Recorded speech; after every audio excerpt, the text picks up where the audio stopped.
오늘 본문의 배경이 우리 6장 39절에 보면 또 비유로 말씀하시되 맹인이 맹인을 인도할 수 있느냐라고 되어 있죠.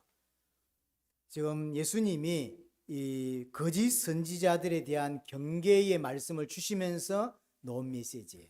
그래서 39절부터 오늘 49절은 같은 흐름으로 같이 갑니다. 다른 이야기가 아니라 같은 내용입니다. 그럼 거짓 선지자들의 가르침이 어떤 거냐 할 때 맹인이 맹인을 인도하는 가르침이다. 그러면 맹인이 맹인을 인도하면 어떻게 됩니까? 다 구덩이에 빠지게 된다, 다 죽는다라고 이야기를 하는 것이죠. 그럼 그 맹인이 하고 있는 일이 뭐냐면 우리 41절 42절이에요. 형제의 눈 속에 있는 죄를 보는 것, 그러면서 자기 눈 속에 있는 덜보는 못 보는 거예요. 이게 맹인의 가르침이고 거짓 선지자들의 가르침이라고. 다른 사람이 눈 안에 있는 티는 엄청 크게 보면서 지 눈 안에는 덜보가 있대요. 덜보가 눈 안에 있을 수는 없죠. 비교하는 거죠. 덜보가 지 눈 안에 있는데 지 눈 안에 있는 덜보는 못 보고 남 눈에 있는 티만 보는 거예요. 그걸 자꾸 빼려고 하고 있는 거죠. 이런 사람을 42절에 외식하는 자다라고 표현을 하고요. 이 사람에게 진짜 필요한 게 뭐냐면 다른 사람의 눈 안에 있는 티를 보는 게 아니라 지 안에 있는 덜보부터 봐야 되는 거예요. 그리고 덜보를 빼는 게 필요한 거죠. 43절, 44절도 결국은 같은 이야기입니다. 맹인을 잘못 인도하고 있다고 이야기하면서 한 이야기가 41절, 42절 남눈에 있는 티 빼려고 하는 거. 근데 그게 43절, 44절도 같은 이야기예요. 못된 열매 맺는 좋은 나무가 없고 좋은 열매 맺는 못된 나무가 없다. 그렇죠? 좋은 나무는 좋은 열매를 맺고 못된 나무는 좋지 않은 열매를 맺는다는 거죠. 그 나무 자체가 열매를 결정한다는 뜻이지. 그렇잖아요.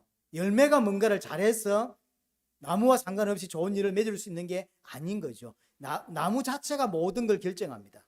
44절에 나무는 각각 그 열매로 아나니, 그러니까 나무는 잘 몰라도 열매를 보면 그 나무 자체를 알 수 있다. 가시나무에서 무화과를 맺을 수 없고 찔레에서 포도를 딸 수 없다. 당연한 거죠. 열매를 보면 이거는 사과나무다라고 알 수 있다는 거죠. 배가 열렸으면 이거 배나무다 이렇게 알 수 있다는 거죠. 그 사람의 행위와 그 사람의 말을 보면 그 사람의 기초를 알 수 있고 그 사람의 뭐가 들어있는지 그걸 알 수 있다라고 하는 거죠. 45절에 선한 사람은 마음에 쌓은 선에서 선을 내고, 선한 게 나온다고 하는 이야기는 그 마음에 들어있는 것에 따라서 나온다는 거예요. 악한데 선한 삶을 살 수는 없다는 거죠. 그래서 그 사람 마음에 뭐가 자리 잡고 있냐, 그 사람이 지금 기초하고 있는 게 뭐냐라고 하는 거죠. 왜 거짓 선지자고 맹인이냐 할 때 잘못 가르칠 수밖에 없는 내용을 가지고 있는 거고 그런 기초를 가지고 있기 때문이라는 거죠. 그래서 맹인의 입에서 나오는 건 결국 뭐냐면 다른 사람들의 눈에 티를 빼려고 하는 거죠. 결국 다른 사람을 비난하고 다른 사람을 정죄하고 다른 사람을 무시하고 다른 사람을 짓밟는 그런 거죠. 그럼 여기 이제 맹인을 인도하고 있는데, 그럼 인도하고 있는 이 맹인이 누구냐? 바리새인 보고 소리예요. 바리새인, 서기관, 종교 지도자들. 좋은 설교를 할 수 있고 좋은 가르침을 말할 수 있지만 그들이 가르치면 결국은 사람을 죽게 만들고 구덩이에 빠지게 만든다고. 왜냐하면 하나님이 주고자 하는 그 내용을 가지고 있지 못하기 때문이죠. 내 안에 진짜 중요한 게 들어있지 않아요. 악한 게 들어있다는 거죠. 하나님으로부터는 진리가 들어있지 않다는 거죠. 그러니까 좋은 말은 할 수 있고 좋은 설교는 할 수 있고 유대인답게 또는 바리새인답게 멋진 아주 교훈될 수 있는 좋은 말을 할 수 있지만 근본적인 뿌리는 그게 아니라는 거죠. 그래서 진짜 거짓 선지자 맹인에 대한 이야기를 하는 것이죠. 왜 맹인이냐? 내가 지킨 율법 지킴을 통하여 구원받을 수 있다고 생각하기 때문이에요. 그게 지금 바리새인들인 거죠. 내가 율법을 잘 지켜. 오전에도 말씀드렸죠. 율법을 잘 지키기 위해서 율법 말고 다른 율법까지 만들었죠. 이 율법을 건들면 안 되겠죠. 그래서 다른 이 안에 진짜 율법을 건들지 않기 위해서 바깥 울타리를 센스를 친 거예요. 그 센스를 쳤을 때 이게 울리면 조심해야 된다라는 걸 알게 되겠죠. 시간이 지나면서 이 다 전체가 하나님 주신 말씀도 하나님 말씀이고 밖에 자기들이 만든 율법도 하나님 말씀이 되어버린 시대가 오고, 그래서 뭐가 하나님 말씀인지 뭐가 율법인지가 구별할 수 없는 시대가 와버렸죠. 그러면서 진짜 중요한 건 뭐냐면 그 자기들의 율법 지킴이 하나님 보실 때 의로운 것으로 여겨준다고 믿는 거야. 그렇죠? 그러면 뭐가 필요 없게 되냐면 그리스도가 필요 없게 돼. 내가 율법을 충실히 열심히 제대로 지킴으로 인하여 그리스도가 필요 없죠. 내 율법 지킴이 하나님 보실 때 어려운데 뭐. 하나님 보실 때 하나님 만날 수 있을 만한 사단과 제 문제를 해결할 수 있을 만한 율법을 지킴인데 뭔 그리스도가 필요하겠냐고요. 율법 자체가 그리스도를 인도하려고 주신 건데 그리스도를 필요 없다고 하고, 실제로 그리스도가 오셨는데 바리새인은 그리스도를 못 알아보게 되죠. 그리스도가 필요 없는 것으로 가는 것이죠. 우리 오전에도 말씀드렸지만 진짜 바리새인들은 순수했습니다. 하나밖에 없어요. 하나님 말씀대로 살고 싶다라고 하는 것밖에 없어요. 하지만 잘못 깨달았어요. 율법을 지킴으로 의를 행함으로 하나님이 기뻐 받으실 수 있다라고 생각을 하게 된 거죠. 율법의 준 목적과 반대로 이해하게 된 거죠. 그러면서도 어떻게 생각하냐면 난 잘 믿고 있지라고 생각합니다. 이렇게 잘 믿고 있기 때문에 다른 사람을 비난하는 거예요. 내가 주일 잘 지키고 11조 잘하고 내가 지금 하나님 보실 때 어렵다라고 하는 걸 잘 지키고 있는데 저 사람은 지금 근사인데 제대로 뭘 못하거든. 그러니까 비난을 할 수 있는 거예요. 왜 저리 살아? 비난을 왜 하냐면 나는 잘하고 있기 때문인 거죠. 이 바리새인들이 하나님 앞에서 의롭다고 생각하고 있고 그렇게 살지 못하는 나머지 창녀들, 나머지 세리들, 나머지 종교인들을 볼 때 비난하고 무시하고 짓밟는 인생을 살 수밖에 없었던 거죠. 겉으로 볼 때는 의롭게 보이고 겉으로 볼 때는 종교적으로 볼 때 맞는 것 같지만 왜 그럴 수밖에, 왜 이렇게 남을 비판하고 남을 정죄하는 인생을 살 수밖에 없냐면 그게 들었기 때문이죠. 자기의 의의가 들었기 때문이에요. 그게 바로 오늘 예수님이 말씀하고 있는 핵심이에요. 맹인이 맹인을 인도하게 되는 거예요. 그래서 이 사람들을 향해 예수님이 뭐라 하냐면 독사의 새끼들아라고 이야기하죠. 그러니까 사실은 이게 신앙생활 잘 못하고 지 마음대로 하고 날라리고 이런 사람에게 예수님이 그렇게 말해야 되잖아요. 독사의 새끼들아 이래야 되는데 예수님은 진짜로 교회생활 잘하는 바리새인들, 11조 한번 빼먹지 안 했고 교회 한번 빠진 적이 없고 율법을 철저하게 지키고 금식도 시간 맞춰 할 줄 알고 하루에 5번을 기도하고 수많은 사람들을 구제했습니다. 이런 사람을 향해 예수님이 독사의 새끼들이라고 했다고. 그 이유를 여러분들이 정확하게 알아야 돼요. 왜 그러냐면 내가 하는 게 기준이기 때문이죠. 내 율법 지키는 게 기준이에요. 하나님 이걸 기쁘게 보냐 이게 기준이어야 되는데 내가 율법을 잘 지켰다고 그는 믿는 거죠. 왜냐하면 율법을 어긴 적이 없으니까. 모든 선악의 판단 기준이 난 거죠. 여전히 창세기 3장 안에 있는 거예요. 아담이 위치해 있는 거죠. 내가 선과 악을 판단해요. 하나님이 말씀하시는 게 선이고 하나님 말씀에 불순종하는 게 악이어야 되는데 내가 선과 악을 다 결정하는 거죠. 내가 선과 악을 결정하니까 왜 너는 이렇게 못해? 너는 왜 저렇게 해? 자꾸 비난하고 정죄하고 그렇게 하는 거예요. 그 가르침은 맹인의 가르침이에요. 다른 사람의 눈에 티 뽑는 데만 관심이 있어요. 지 눈에 덜보는 보지 않고 복음을 올바르게 들을수록 자신을 돌아보게 되어 있어요. 나의 죄를 깨닫게 되어 있고 나의 연약함을 깨닫게 되어 있고 나의 부족함을 깨닫게 되어 있어요. 이름에도 불구하고 나를 하나님이 사랑하셔서 나를 그리스도를 나에게 보내주시고 나를 구원해 주셨다. 그 은혜에 감격하고 그 은혜에 감사하는 인생을 살게 된다. 다른 사람을 돌아볼 여유가 없어요. 내가 받은 은혜가 너무 크고 근데 큰 은혜를 받았음에도 불구하고 여전히 나는 또 죄인이고 여전히 죄 속에 살고 여전히 연약해. 그래서 계속 나를 돌아보게 되고 그래서 계속 그리스도에 가까이 가게 된다. 울면서. 왜냐? 내가 너무 부족하거든. 그래도 당신은 한 번도 11조 같은 거 빼먹은 적이 없고 한 번도 교회에 빠진 적이 없잖아. 교회 안 빠지고 빠지고 중요한 게 아니라 내 인생을 보면 너무나 연약하고 너무나 악하다는 걸 늘 보이는 거예요. 그러니까 계속 더 그리스도 앞으로 간다고. 그게 정상이죠. 그게 구원받은 자, 그게 복음을 깨달은 자예요. 하지만 바리새인들은 그렇게 안 봐요. 바리새인들은 어떻게 보냐면 이 정도 되어야 구원받는 거 아니야? 이 정도는 하나님이 의로 봐줄 수 있지. 이 정도 되니까 하나님이 나를 천국으로 데려가지. 이렇게 생각합니다. 근데 이제 그 눈으로 보면 나머지 사람들은 이상한 거죠. 아니 무슨 헌금을 똑바로 하기래, 주일을 제대로 지킬 줄 알아, 뭐 구제를 할 줄 알아, 뭐 저 따위가 기독교인이라 그래. 저런 거는 구원 못 받지. 이 생각이 든다고. 일평생. 그게 죄인 줄 모르고.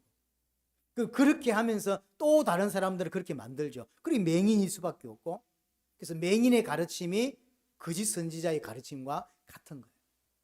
그 배경에서 오늘 46절부터 49절 이야기가 나옵니다. 오늘 46절부터 49절 이야기는 에스겔 13장을 배경으로 예수님이 가져와서 설명을 하는 거예요. 자, 에스겔 13장을 한번 가보겠습니다. 신약 성경에 나오는 예수님의 많은 말씀들은 비유들은 대부분 구약 성경에 있는 이야기였고, 요한계시록에서 봤던 내용들도 보면 거의 대부분은 구약에 있던 이야기죠. 에스겔 13장을 보겠습니다. 13장을 보시면 8절 보세요. 8절. 그러므로 주 여호와께서 이같이 말씀하시니라. 너희가 헛탄한 것을 말하며 거짓된 것을 보았은즉 내가 너희를 치리라. 주 여호와의 말씀이니라. 9절에 그 선지자들이 헛탄한 묵시를 보며 거짓 것을 점쳤으니 내 손이 그들을 쳐서 내 백성의 공에 들어오지 못하게 하겠다라고 이야기하죠. 10절에 보시면 이렇게 칠 것은 그들이 내 백성을 유혹하여 평강이 없으나 평강이 있다 함이라. 어떤 사람이 담을 쌓을 때 그들이 해치를 하는도다. 11절 그러므로 너는 해칠한 자에게 이르기를 그것이 무너지리라. 폭우가 내리고 큰 우박덩이가 떨어지며 폭풍이 몰아치리니 그 다음에 무너진 저 어떤 사람이 너에게 말하기를 그것에 칠한 해가 어디 있느냐 하지 않겠느냐. 13절 그러므로 나 주 여호와가 말하노라. 내가 분노하여 폭풍을 퍼붓고 내가 진노의 폭우를 내리고 분노의 큰 우박덩이로 무너뜨리라. 14절 해칠한 담을 내가 이렇게 험으로써 땅에 넘어뜨리고 그 기초를 드러낼 것이라. 15절 이와 같이 내가 내 노를 담과 해칠한 자에게 모두 이루고, 그렇죠. 16절 이들이 예루살렘에 대하여 예언하기를 평강이 없으나 평강의 묵시를 보았다라고 이스라엘 선지자들이 이야기한다는 거죠. 이 배경이 뭐냐면 지금 에스겔 13장은 이스라엘의 거짓 선지자들에 대한 이야기예요. 담을 쌓고 거기다 해치를 해. 이게 해치를 한단 말 무슨 말인지 알죠? 밴드질을 당시는 이제 조개 껍질 같은 이런 걸로 해가지고 밴드질을 깨끗하게 한다는 거죠. 겉으로 보기에는 너무나 아름답게 잘 포장되어 있다는 거죠. 잘 포장되어 있는 거. 근데 그러면서 이제 하는 내용이 뭐냐면 평강하다. 우리는 절대로 멸망하지 않는다. 하나님 우리를 보호하신다. 그 하나님 뭐라고 하냐면 에스겔을 통해서 이야기한 게 아니라는 거 거짓말이다. 이스라엘 멸망받을 거다. 그 이야기잖아요. 그래서 이사야, 에레미야, 에스겔 전부 다 내용 사실은 거의 비슷합니다. 하나님이 이스라엘을 징계하시러 결정하셨다는 거예요. 작정하셨다는 거죠. 근데 돌이키라는 거예요. 근데 이스라엘 모든 선지자들은 지금 몇 사람 빼놓고는 모든 선지자들은 절대로 멸망받지 않는다고 이야기를 해요. 왜 멸망받지 않냐면 예루살렘 성전이 여기 있기 때문에. 예루살렘 성전이 여기 있기 때문에 하나님 이곳에 임하실 것이고 하나님 우리와 함께 하신다. 절대로 멸망받지 않는다라고 하는 게 그들의 메시지였어요. 그럼 오늘 이야기가 뭐냐면 멸망받을 거라는 거예요. 하나님께서 폭우를 내리고 하나님께서 폭풍을 몰아치게 해서 그들의 기초를 다 드러내게 하시겠다는 거예요. 요게 오늘 요 이야기가 오늘 누가복음 6장 우리가 46절부터 보는 내용의 핵심이 같은 이야기예요. 하나님께서 반드시 폭우를 내리고 폭풍을 내리고 탕류를 주어서 그의 기초를 드러내게 하시겠다는 거예요. 드러내게 하시겠다. 그럼 그 기초가 뭐냐? 거짓 선지자들의 기초는 하나의 말씀이 아니에요. 사람에게서 시작된 말이에요. 그렇죠? 하나님 말씀에서 시작돼야 그게 진리고 그게 반석일 건데 이 거짓 선지자들은 그들의 기초가 어디에 있냐면 자기들에게서 시작된 거예요. 하나님에게서 시작된 게 아니죠. 뭐라고 표현했냐면 헛하는 것이고 거짓된 것이고 거짓 묵시라고 하죠. 지금 전 세계 교회 사실은 비슷합니다. 이 메시지가 하나님이 준 거냐, 사람이 준 거냐. 이게 중요해요. 이제 제가 자료를 찾기 위해서 많은 설교를 들어볼 때가 있고, 이렇게 주석을 찾기도 하고 원어를 찾을 때가 종종 많이 있습니다. 그러다 보니까 제가 찾는 어떤 걸 이렇게 입력을 하면 거기에 맞춰서 여러 유튜브들이 막 뜨게 될 때가 있어요. 제목이 마음에 들 때가 있잖아요. 그럼 이렇게 들어보게 된다고. 빠른 속도로 한 1.5배, 다 듣고 있을 시간이 없으니까. 그래서 이제 들어보면요, 정말로 대부분이 말장난이에요. 너무 말장난이에요. 하나님이 우리에게 전달하고자 하는 내용과 전혀 무관한 너무 말장난을 하고 있는 것들을 너무 많이 봐요. 그래서 사실은 안 봐야지 하고 했지만 제목이 너무 마음에 들고 내가 지금 찾고자 하는 어떤 내용을 우리 레위기를 보거나 신약에서 이렇게 예수님 비유를 보고 있잖아요. 그 비유에 제가 참고할 만한 게 있는가 싶어서, 왜냐하면 이제 목사다 보니까 제목 이런 것들이 너무 딱 마음에 들 때가 있거든요. 이런 이야기를 했어? 들어가 보면 다른 이야기.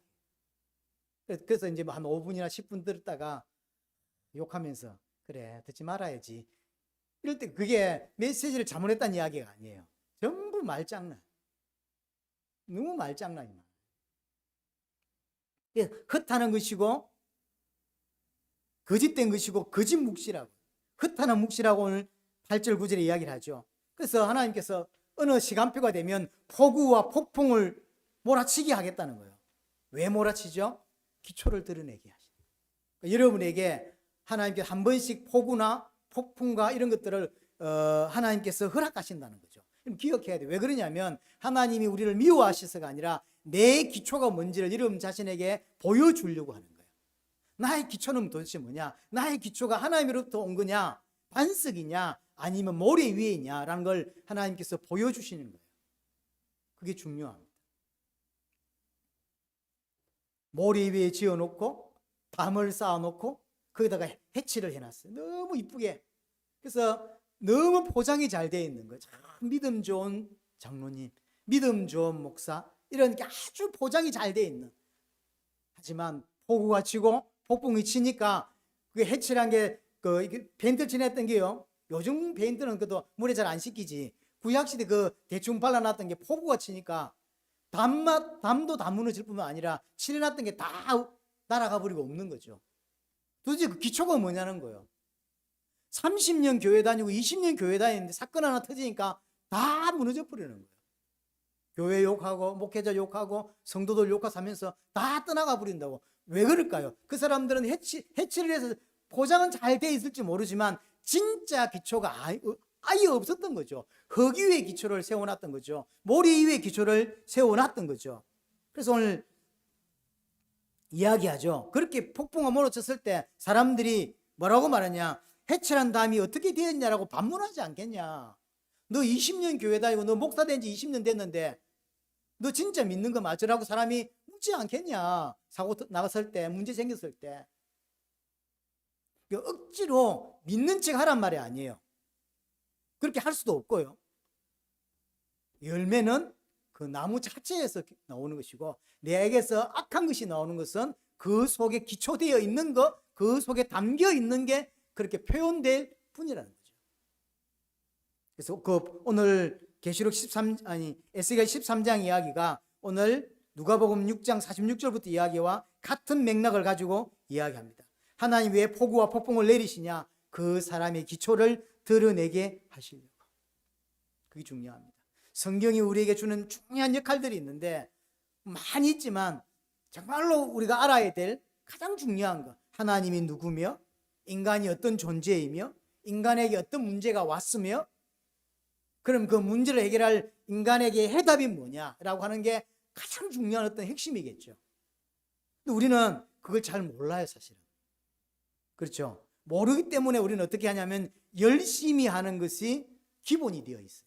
열심히 하지 말잔 말이 아니라 바리새인이 율법을 잘못 깨달으면서 열심히만 하게 된 거예요. 그 율법이 말하고자 하는 내용, 그 율법이 지금 가리키고 있는 그 손가락 끝을 봐야 되는데 진짜 손가락 끝만 보는 사람이 있는 거죠. 그렇게 되는 거죠. 손톱 안 깎았다 그러면서 그 이야기가 아닌데, 특별히요 조심해야 될 게 뭐냐면 나름 열심히 해서 뭔가 이룬 사람 있죠.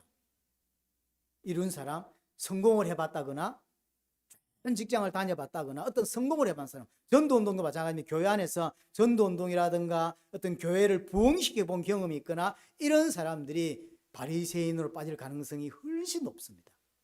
왜 그러냐면 내가 해봤다고 믿는 거죠. 어떤 단체를 이끌어봤어요. 큰 단체가 되었고 많은 영향을 끼쳐봤어. 이 사람 눈이 바리새인화 될 가능성이 큽니다. 왜 그러냐면 자기는 해봤거든요. 자기는 해봤는데 왜 니는 그리 안 되냐는 거죠. 니는 개척한 지 몇 년인데 아직도 그 모양이냐는 거죠.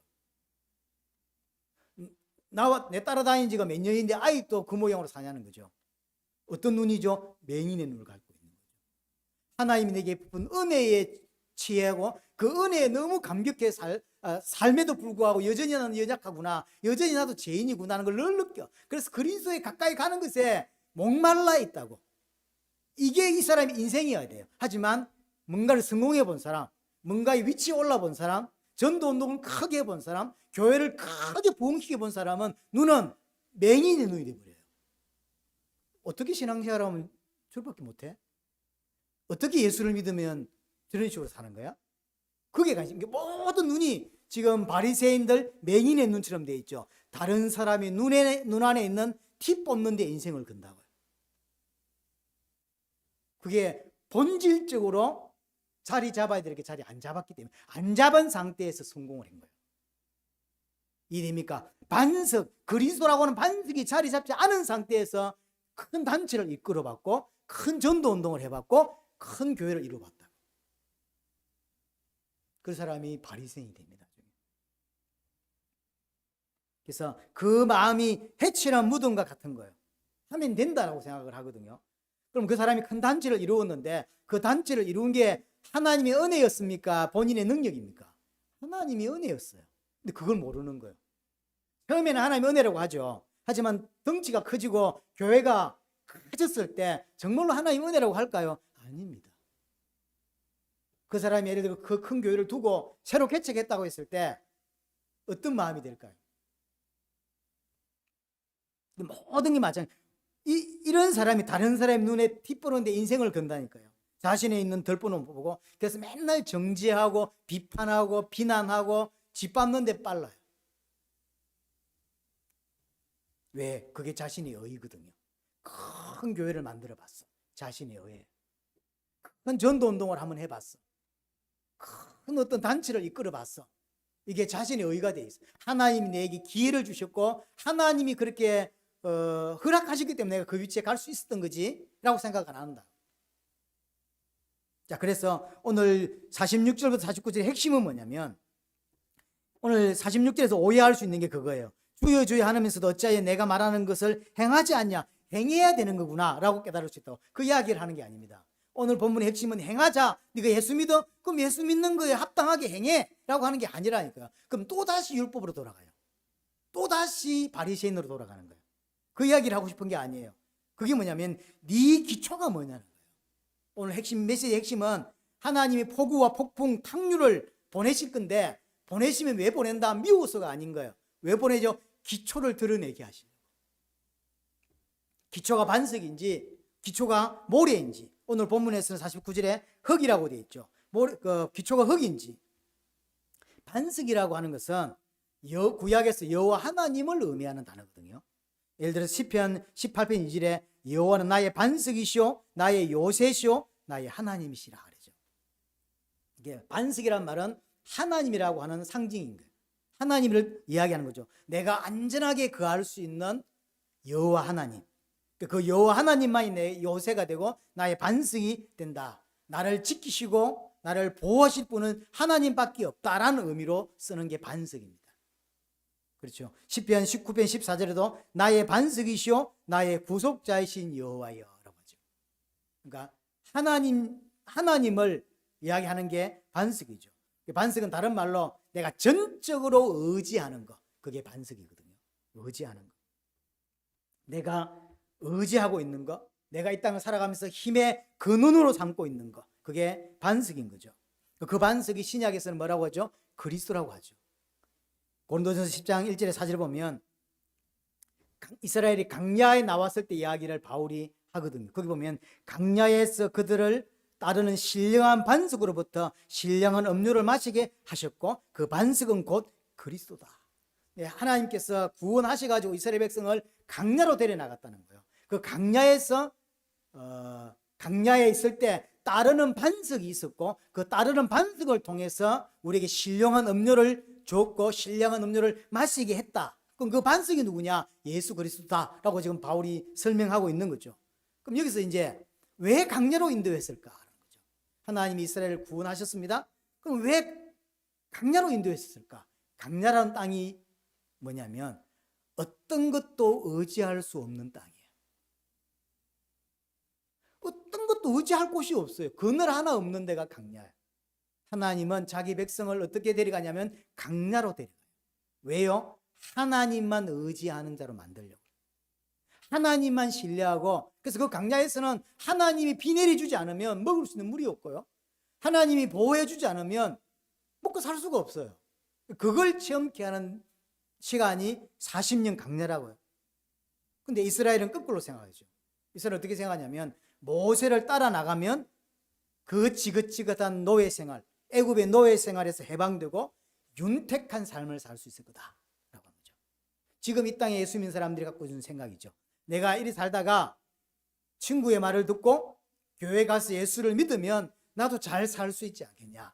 나도 부자가 되고 나도 치유를 받고 이렇게 할 수 있지 않냐라고 생각하죠. 그럼 반대 생각인 거예요. 하나님은 우리 단순히 치유 좀 주고 뭐 부자 만들기 위해서 구원한 게 아니라니까요. 근데 이스라엘은 그렇게 생각했어요. 모세를 따라 나가면 지긋지긋한 노예 생활을, 이 고통의 노예 생활에서 벗어나게 될 거고 하나님 따라가니까 부자가 될 거다. 잘 살 수 있을 거다라고 생각을 하죠. 아브라함 이야기도 마찬가지죠. 잘 살고 있는 아브라함을 가나안 땅으로 가자라고 하죠. 안 간단 말이에요. 그러니까 아들 줄게. 자기 가장 큰 약점이 아들이거든요. 자식이 없으니까. 그 말에 따라 나왔다. 그러면 역시 따라 나왔으니까 역시 하나님 믿으니까 잘 되는구나 이렇게 해야 될 거 아닙니까? 도착하자마자 뭐가 발생하냐면 기근이 발생하죠. 발생하니까 막 바로 애굽으로 내려가 버리죠. 그러니까 지금 뭘 보여주는 거냐면 네 기초가 뭔지 아냐라고 보여주는 거예요. 지금 아브라함의 기초는 하나님이 아니에요.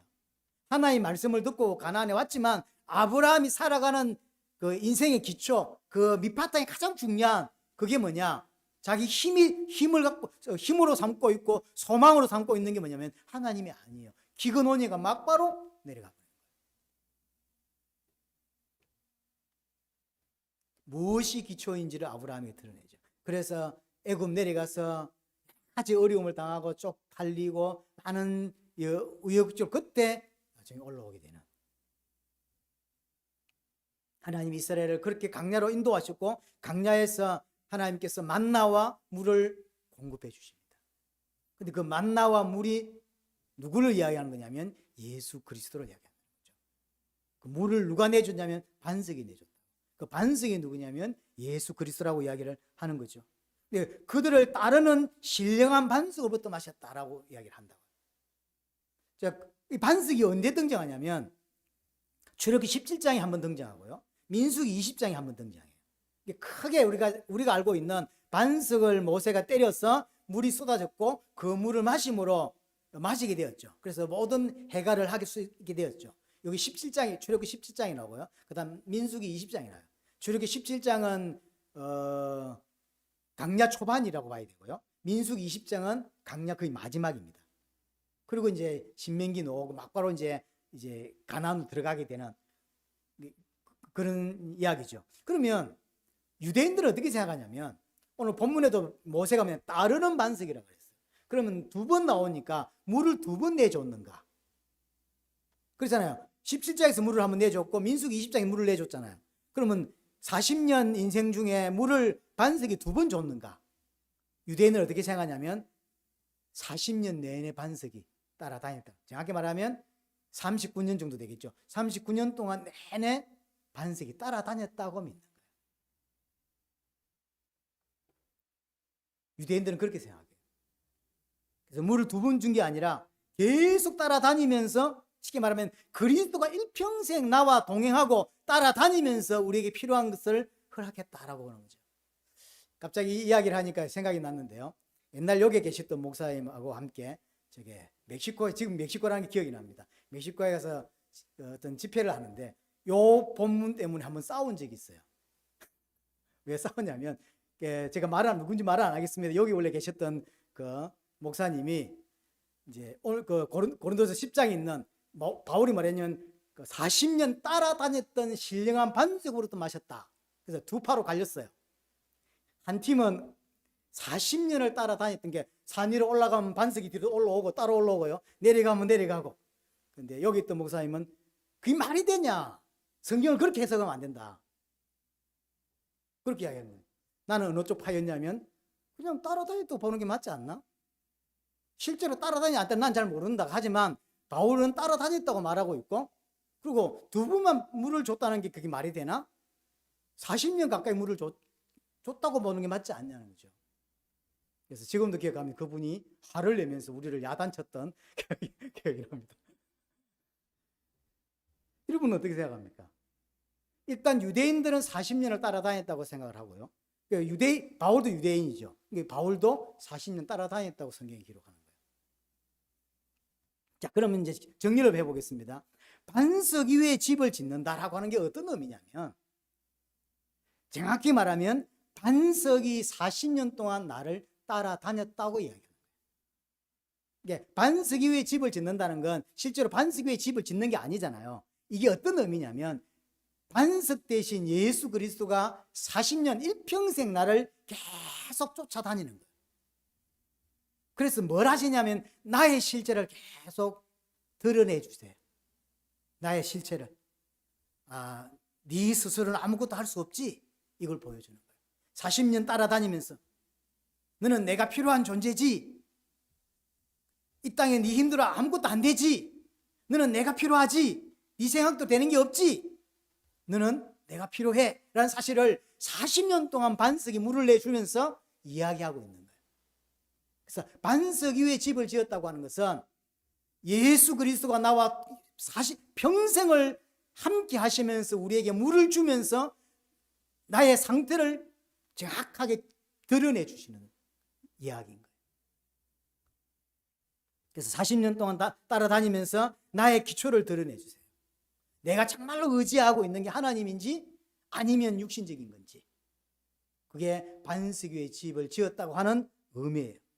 우리의 반석은 그리스도가 되어야 되고, 우리가 의지해야 될 것은 하나님이 되어야 되고, 우리의 피난처는 그리스도가 되어야 된다라는 사실을 40년 동안 가르쳤다. 그게 반석 위에 집을 짓는다는 의미입니다. 정확한 표현은 반석 위에 집을 짓는 게 아니라 반석이 따라다니면서 내게 가르쳐주고 있는 거예요. 너는 예수 그리스도가 필요해. 너는 죄인이야. 너는 하나님의 은혜가 필요한 자야. 너는 어떤 상황 속에서도 하나님만 의지해야 되는 자야 라는 사실을 물을 내어주면서 계속 가르치고 있는 거, 그게 반석 위에 집을 짓는 거예요. 그런데 우리는 그렇게 생각하죠. 그 반석을 통하여 내 육신적인 것을 얻으려고만 한다고. 하나님이 그래서 우리를 강야로 데려가셔서 하나님 외에 의지하는 것들을 제거하는 일들을 하세요. 강약하니까 의지할 게 없어요. 뭘 하나님 우리를 강야로 인도하신다고 하잖아요. 강야가 우리 신앙생활이라고 하잖아요. 그럼 우리의 삶 가운데 어떨 때는 말씀을 통해서 내게 필요 없는 걸 제거시켜줘요. 또는 어떤 걸 체험을 통해서, 어떤 것을 기도 응답을 통해서 내게 필요 없는 것, 하나님 외에 의지하는 걸 제거시켜 주신다. 그래서 나를 반석 위에 집을 지을 수 있도록 만들어 주세요. 하나님만 필요하다. 그리스도에게 더 가까이 가야 되겠다. 난 그리스도가 필요하다라는 걸 깨닫도록, 그게 반석 위에 집을 짓는 거라고 했죠. 그걸 계속 가르치고 깨닫게 되는 거죠. 분명히 똑같이 집을 지을 수 있습니다. 반석 위에 집을 지을 수도 있고 모래 위에 집을 지을 수 있습니다. 근데 어떤 면에서 모래 위에 짓는 집이 더 잘 지을 수도 있고 화려할 수도 있습니다. 하지만 주초를, 아주 기초를 반석 위에 놓지 않는 사람, 모래 위에 짓는 사람은 언제 표시가 나냐면 홍수가 났을 때, 폭우가 오고 강풍이 불고, 오늘 본문에서는 탕류라고 했죠. 이 탕류가 오면 드디어 드러나는 거예요. 그럼 그런 걸 왜 한다? 하나님이 기초를 우리에게 드러내시려고, 내가 진짜로 반석 위에 내 신앙이, 내 인생이 올라져 있는지, 아니면 내 생각 위에, 세상의 가치관과 세상의 지식 위에 내 인생이 올려져 있는지를 하나님께서 드러내 주신다는 거예요. 근데 요한계시록에 기억납니까? 요한계시록에서는 용으로 그 탕류가 등장을 합니다. 쉽게 말하면 세상 어떤 권력이나 돈이나 권세로 등장하죠. 그래서 그걸 누가 허락하냐면 하나님이 허락하신 거예요. 그래서 탕류에, 홍수에 떠내려가게 하거든요. 하지만 반석 위에 세워진 집, 정말로 하나님만이 필요하고 내가 하나님만 의지해야 된다, 나는 진짜 그리스도만 필요하다라고 믿는 사람, 반석 위에 그렇게 집을 지은 사람, 기초가 그리스도인 사람은 아무리 홍수가 오고 탕류가 와도 떠내려가지 않더라. 왜냐? 주초가 반석 위에 있거든. 기초가 반석 위에 있거든. 그럼 오늘 그 전에 봤던 43절 44절 이야기도 동일한 이야기예요. 못된 열매 맺는 좋은 나무가 없고 좋은 열매 맺는 못된 나무가 없죠. 우리 속에 있는 것이 열매를 드러나는 것이고, 결국은 못된 나무는 못된 열매를, 좋은 나무는 좋은 열매를 맺는 거예요. 인격이 좋아야 된다는 이야기를 하고 있는 게 아닙니다. 내 속에 있는 게 뭐냐는 거예요. 너의 주춧돌이 뭐냐, 너의 반석이 뭐냐, 그걸 하나님이 계속 드러내게 하십니다. 이 사람이 진짜로 맺어질 수밖에 없는 열매가 뭐냐면, 저는 예수 그리스도만 의지할 수밖에 없다라고 하는 고백이에요. 열매가, 좋은 열매라는 건 다른 게 아닙니다. 좋은 열매는 저는 예수 그리스도만 필요합니다 라고 하는 고백.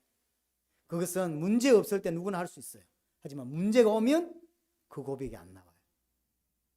나 탕류가 한번 치면 나의 상태를 알 수 있는 거예요. 그래서 하나님이 가끔씩 여러분들에게 탕류를 보낸다는 걸 아셔야 돼요. 탕류를 보내서 여러분의 기초를 드러나게 하세요. 나는 진짜 오직 예수만이라고 말했는데 문제 오니까 그렇게 않구나, 여전히 연약하구나를 보여주세요. 그래서 또다시 그리스도 위에 나를 세우고 또다시 내 인생을 그리스도 위에 올릴 수 있도록 그렇게 하신다. 요한복음 15장에도 포도나무에 붙어있는 가지 이야기가 나오죠. 거기에 이제 사람들이 많이 오해하는 게 뭐냐면, 예수를 믿고도 예수 믿는데 열매를 맺지 못하면 가지를 잘라버린다라고 이야기하는데, 그 이야기가 아니에요.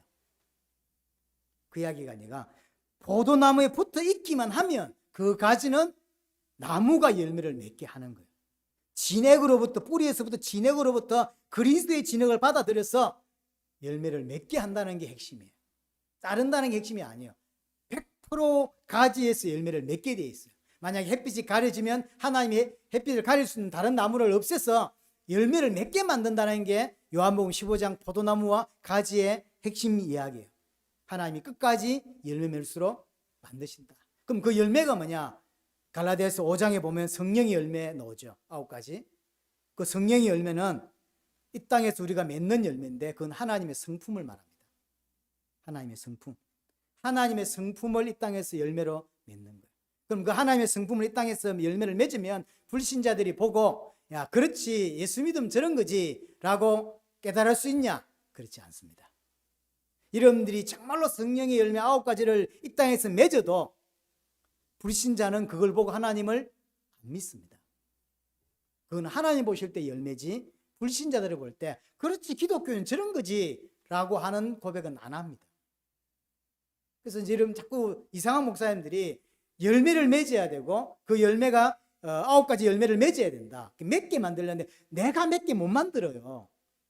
하나님이 맺게 만드시는 거고, 또 그렇게 맺어져도 내가 맺은 게 아니고요. 그 맺은 열매를 불신자가 봤을 때, 그렇지, 나도 이제 예수 믿고 싶다, 내지는 저게 진짜 기독교인이지라고 고백하냐? 안 한다니까요. 왜냐하면 그게 하나님 맺은 열매는 불신자들을 보고 열매라고 못 본단 말이에요. 정리하겠습니다. 반석 위에 집을 짓는다고 하는 것은, 정확한 표현은 반석이신 그리스도가 일평생 나를 따라다닌다라는 의미이고요. 그러면 따라다니면서 뭘 하시냐면, 나는 하나님의 은혜가 필요한 존재다라는 사실을 가르쳐 주는 거예요. 그게 반석 위에 지은 집의 특징입니다. 예수 그리스도를 의지하지 않으면 안 된다라는 사실을 나는 진짜로 예수 그리스도만 필요하다는 사실을 가르치고 깨닫게 하는 것, 깨달은 것, 그게 반석 위에 집을 지은 거예요. 근데 반석 위에 집을 지은 이 사람, 그래서 반석 위에 집을 지은 이 사람은 다른 사람의 눈에 티 뽑는 게 관심이 없어요. 왜냐하면 지도 똑같은 인생을 살았기 때문에, 지도 죄를 지어봤고 자기도 은혜 없이 살아봤기 때문에 지금 하나님 은혜를 받지 못하고 사는 저 사람들 때 불쌍해 보이고 안타까워 보이고 기도하게 되지, 비난하고 정죄하거나 그렇게 하지 않는다는 거죠. 아는 거죠. 바꾸고 상대방 입장이 되어본 거죠. 나도 불신자일 때 저렇게 살았는데, 나도 처음에 예수 믿었지만 날라리로 믿음 없이 살 땐 저랬는데, 이해가 되는 거죠. 하지만 바리새인과 서기관들은 이걸 못 봐요. 그래서 맹인이에요.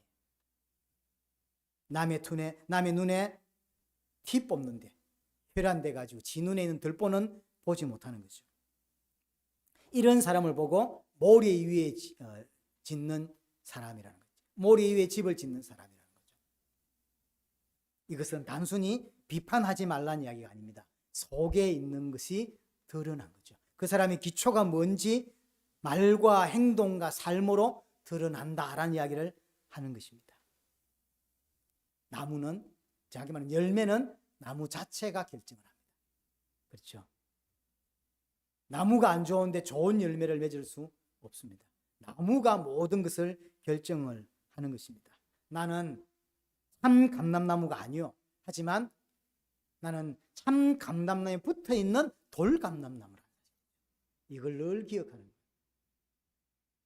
그래서 나는 예수님 의지하지 않으면 안 된다라는 걸 아는 거죠. 그래서 내 인생의 기초가 예수 그리스도일 수밖에 없는 자예요. 내 인생의 기초가 예수 그리스도밖에, 내 의로는 하나님께 갈 수 없다고 아는 자죠. 나는 돌감람나무다라고 아는 것이에요. 우리는 여러 가지 일들을 통해서, 특별히 설교를 통해서, 말씀을 통해서 하나님이 계속 나에게 그걸 보여주시는 거예요.